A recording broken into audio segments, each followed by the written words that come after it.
In the world of Lookism, life is intrinsically unfair. Every grown adult knows that equality is a lie. Most people don't get what they deserve. Most people are normal. They worry about how they look, how much money they have, and what the future holds. This is how things work in this world. Yeah, I guess it's safe to say it's the same as the world we live in now. Young Park, or Daniel Park if you've read Webtoon, is the main character. He's a short, fat, ugly loser who gets picked on all the time at school, whether it's in the classroom, the bathroom, the locker room, or anywhere else. Poor guy, can't seem to get a break. If the school is like an order, he would be at the bottom. A sad, miserable place where death is better than life, until one day he wakes up in the body of another man and can finally start over, both literally and figuratively. Now, in the days before that eureka moment, he was being cruelly bullied. He knew it was too late for him to succeed at this school. So, if he wanted to change something, he could only do so by moving schools. Unfortunately, his single mother works too hard just to keep them alive. To say that life is hard would be an understatement, but Young-Soo's anger is pouring out of him as he punches a hole in their wall. Seriously, if he has such a brutal punch, he should have just used it on the bullies. When there is a school sports event and his mother is there to watch the biggest bullies of the school try to embarrass him again, I don't think any mother would just stand there and let it happen. So, she does something about it. She stands in front of the bullies and tells them to stop. This makes things awkward for young Sauk, and he ends up doing the one thing he shouldn't have done at that time. You're right, he gets mad at his mother and tells her off. His friend was the only other person there. When she tells him that he'll be going to a big school in Seoul, the mother and son soon make up. She can't leave her job to go with him, so she won't be there. So, since he'll be living alone, she tells him to take care of himself. And just like that, he starts a new part of his life. Here we are. He can finally stop being picked on all the time. He now has a chance to start over. He gets himself a little place out in the middle of nowhere. I guess that's a weird thing to say, since any place in Seoul isn't really out in the middle of nowhere, but it's close enough. Anyway, he runs into a nice girl who even says she's sorry. Sadly, this may have been the first time in his life that a girl spoke to him in a nice way. He thinks that things might be different in the big city, so he tries to act confident. Little did he know that her boxing friend, Lee Jin-young, was together with her. He doesn't like his creepy behavior, so he beats the living daylights out of him. You're right, young Sauk hasn't changed at all. Back then and still now, he keeps getting beat up and made fun of. People start to enjoy beating him up, and some of the videos are even posted online. The poor guy later cries out in pain when he reads the comments on those videos. Everyone is making fun of him, which shows that cyberbullying is very real in today's world. He didn't go to sleep. He actually lost consciousness and woke up in the body of another man. I kid you not. His new body is out of this world. The riz is pumped up.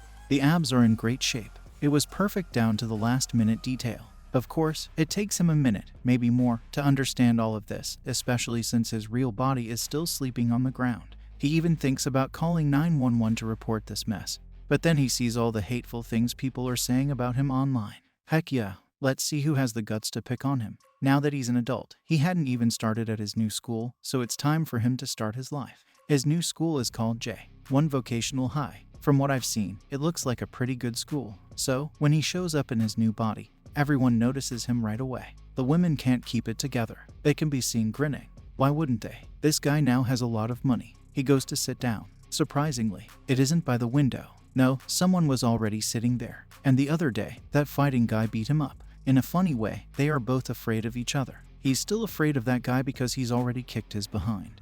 And the other guy is angry that his female friend from that time can't stop herself. When Han-neil, the most famous girl in their class, sees Young-soo, she puts on some horrible lipstick and goes up to him. Our boy isn't used to talking to women, so this does catch him off guard. However, he manages to keep himself from freaking out, which is pretty amazing. Then, at lunch, she asks him why he chose design as his major. He acts cool and lies by saying that it's because he's interested in fashion. The truth is that, given his grades, he didn't have any choice at all. The next day at school, our main character seems like he could fall asleep at any time, and it's not just because they're talking about sleepy things. Yesterday, he tripped over something by chance and was about to fall, but his body moved on its own and he did a flip instead. This didn't seem real, so he ran around the back streets for the rest of the night to try to find out where the body ends. Seriously, his movement, energy, and strength are all amazing, but he does get tired, which is why he's now starting to nod off in class and will soon fall asleep. He would wake up in his old body if he fell asleep, of course. This is worrying because he won't be able to wake up on his own in his new body. But Han copies what she does and wakes him up in the evening. He goes to the store in town to see if he can get a job. "Old body, since you know he is awake all the time in different bodies." Sure enough, when our owner sees our guy, he can't take his eyes off of him. Having him on board will make sure that more women come in. But he tells the man that his friend will be the one to do the job. As you might expect, when the owner sees the real young Sauk, he is unhappy and pretty much tells him to go home. But as soon as he tells them about his unique cigarette brands, he is hired right away. Things go in the wrong direction right from the get-go. He tries to stop his classmates and Jin Young from buying things they shouldn't, but Jin Sing slaps them in the face, embarrasses him in front of the boys, and then takes a picture of him without pants. Not at all nice. And to make things worse, the next day at school, they make fun of it, call him names, and even insult his mother when they hear that this young Silk could no longer stay out of it. He tries to speak up, but this just makes Jin even more angry. So, at that very moment, the boxer dares our main character to a fight. Everyone is looking at them. Yin wants to hurt young Sauk so that his girlfriend will stop liking him. On the other hand, young Sauk has taken enough hits in his life that he always knows what to do. How they'll get there. He had never had the skills to act quickly, but now that he does, what will happen? Quickly, Jin's Young strikes for the first time. It's crazy fast, but Young Suk dodges it with ease and leaves everyone speechless. He does this over and over again. When he can't get out of the way, he stops the punch. It's crazy how much he can beat Jin Zung just by avoiding and stopping his attacks. It's almost like he has a sixth sense. When Jin Zung is finally wide open, he throws a punch, so strong. Before falling to the ground, the guy seems to float for a few seconds. This is crazy. The word spreads quickly, and soon everyone in the school knows about Young Soo. Bosco, who is the boss of the Burning Knuckles gang, also finds out about Young Soo. He looks like a scary guy, but when Young Soo's old body and another boy named Go are being bullied and extorted, Bosco shows up and scares those to death. So he's a good guy. The next day at school, when everyone is in the cafeteria and Han Nu flirts with him again, he starts to cry because he doesn't like it when weak people are mistreated or picked on. All of the boys from the Burning Knuckles gang walk into the restaurant. Sukuk thinks back to what happened last night and how Bosco saved him and Gi-ho. So he calls to him, but he doesn't know that Bosco has the wrong idea about him. Bosco then faces him and tries to beat him. Suk uses his well-known burning knuckle grip, which raises the temperature of the whole room. A normal man would never be able to get out of his grip, but this is Young Soo's new body. He only needs one hand to get rid of him. It looked like it was about to happen, but then Gang Bajaz's second in command stepped in and told Bosco that they should leave. Now, what he said isn't true. What made all the difference was how he said it. He said that they should do it because it would keep him safe, which just sets Young Soo's name on fire. Just like that, everyone thinks he's an even bigger badass. Try asking him out for drinks with the three guys who teased him and Gi-ho the day before. Since Yuk was coming, Nu also shows up. And then Jinung appears too. They want to learn more about Young Soo, so they ask him something like, "Where do you live?" He tells them that he just lives with a friend, but this leads to a mistake, and they still think he lives with a dangerous criminal. He knows that Jin Young has something for him, but it gets out when he says that he and Mira look like a couple. When the three guys talk about the video, they see Young Soo's other body fighting with Go. Our heroine gets mad. He grabs the phone and holds it tightly. It's ruined in every way, but he falls asleep right away, which means he wakes up in his other body. He runs all the way there to help himself up. When asked about who he is, he says that he's Young Soo's friend. The rest of them don't seem to mind him. Now, before they part ways, Jin Zung teaches him how to throw a punch so that he doesn't hurt himself. Beaten up again. Before he goes home, he tries it out with his old body. Sad to say, it only seems to touch the punching machine, and after he leaves, it doesn't feel quite right. Bosco sees that the part of the bag that had been scratched is now torn. This makes Bosco even more interested in it. The next morning, Sauk's mother comes to his house while he tries to make friends with Gi-ho. She doesn't like that her son is sleeping when he should be at school. When he finally comes back in his new form, he says that he is her friend. She asks him if they can talk because she seems worried about her child. Sure enough, he does take her to a Starbucks, where people start looking at them a lot. Apparently, the second in charge of Burn Knuckles works there, but he quickly turns around. Now that his mother is shocked by the prices, they just get some coffee and sit down to talk. She asks what's going on with her son at school, like if he's still being picked on or something. The tone of her words made it clear that she was telling the truth. She then talks about how sad she is that she couldn't help her son when he was bullied before. All of this is sad for our boy, too, since he is the woman's son in another body. So he does his best to convince her that there's nothing to worry about. In fact, Sauk is already meeting new people and making new friends. By chance, Bosco happens to hear this exchange. He still thinks of the beautiful young Silk as it. Zoe comes to the conclusion that this man is really beating the other guy all day, every day, and that his mother was just told a lie. Then, before they say goodbye, she tells him she got a second job and gives him money for her son. As soon as she leaves, Bosco takes him straight to an empty lot. It's pretty clear that neither of them understands the other's point of view, so they start throwing punches very quickly. Bosco throws a punch so hard that it bends the metal. Our main character knows that getting hit by a punch this strong could kill him, so he has no choice but to fight back. When he puts out the famous Bosco with a spinning, his new body's superior athleticism shines again in all its glowing glory. Unbelievable after. Bosco then goes to where old Young Souk works, a convenience shop, and seems to apologize for not being able to get his money back. And then before he goes, he also urges him to train because of course he has that dog in him. So, that's how he tore that punching bag to pieces. In the end, so, he starts by doing push-ups. Doesn't last long, but a gorgeous woman sees him working out and goes to get him a protein drink. Really, what a good person she is. She just wants to make the world a better place. Jae-yeol walks in. He is a mysterious person who no one has ever seen talk. Not only does he look like he has 10 out of 10 friends, but his ridiculously expensive gold and it show that he is also filthy rich. But when the guys try to compare Jae-yeol's outfit to that of another hotshot, our main character, it's pretty easy to see that Jae-yeol's clothes are cheap and worn out. All of the women are too taken with his face and body to notice how cheap his clothes are. Anyway, another student named Duo was being picked on by a scary guy named Ho Bin Young. Ho Bin Young saves Duo for the time being by coming to his aid. But Dale Quo doesn't care at all about his fake kindness, at least not yet. Then, before the end of the school day, Young Souk gets a call from his mother. She tells him that his birthday is tomorrow. Joe is still in class. He hears everything. Now, do you remember the pretty woman who bought a protein drink for old Young Souk? Well, she shows up at school and cheers him up again. Young Soo sits down with Go and Duo in the restaurant, but Dequo makes it clear that he doesn't trust two nice people like him. Anyway, the boys who see that Young Souk wears cheap clothes and a member of Burning Knuckles get together to try to jump Young Souk on his way back to school. Instead, Jae-yeol meets him and gives him his expensive designer clothes and accessories as a gift. The guys who were going to attack him have already been taken care of by Jae. Still, they weren't done. They were waiting calmly for Young Souk to show up so they could call him out on his cheap clothes whenever that was. The next time they see Soo, though, he's completely messed up, and the girls can't stop talking about it. After this, we see Do Quo and Hone try out for a job.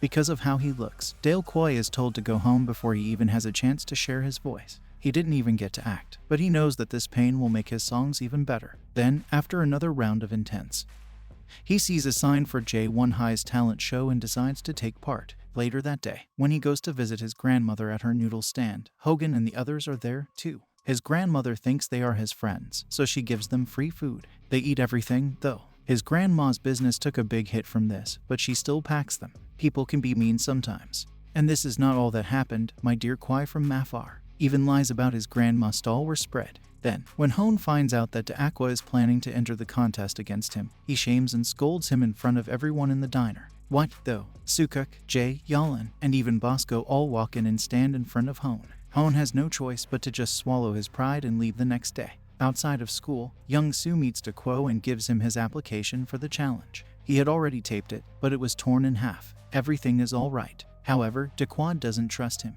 He thinks that Young Sukuk is only being nice to him because he is trying to act like Gary Stu. He also says that he wants to be like Eminem, who also had a sad and low beginning, and that all the pain and suffering he has been through will make his songs even better. Hone later beats him up when he sees him writing songs for the contest. Between them, seriously, deism is not true. In this set, he was lying on the ground when he hears someone singing with a sound he really likes. He runs up to the person singing and finds Young Souk just singing his song. It was over. The Kwa had heard enough, so he now wanted Young Souk to be his partner at the event. Young Souk meets the Kwa at his house later. The man is worried that Young Souk will think less of him because he lives in a run-down place. But since Yuk is the same, it doesn't take long for them to become friends. They start working on their game, and Dio Quo says something that hits Young Soo very hard. He says that the two of them will surprise people with their singing and dancing. Young Souk meets Do Quo's grandma on his way home. She asks him if he'd like something to eat, but he politely says no, because he didn't want to hurt her business, not because he wasn't hungry. At the same time, Hoban was making plans for his game. The song was written for him by a world-class musician. He seems just as ready to surprise everyone as Young Souk and Dua. One night, Young Souk works at a convenience shop and tries to practice music while he is there. This time, that nice woman hears him, and she gives him a kiss as a treat. I'm sorry, I meant throat lowing. This makes him work harder at his practice, and Aqua is happy with how far he's come. However, Hoping doesn't like what he's seeing, so he drags Aqua and Go into the alley behind her house and beats them up. He doesn't like that they even tried to compete with him. Young and old Silk de Aqua, as well as Go, are all sitting together in silence. But things started to get better when de Aqua and Go talked about how young Sukuk had joined the school. Bo hears what they say. He is shocked because he thought he was the enemy. Bosco asks them right away if what they said is true, and they tell him that young Sauk and Dua tied a knot in their practice the day before the fair. They're all set. The day that was promised has finally come.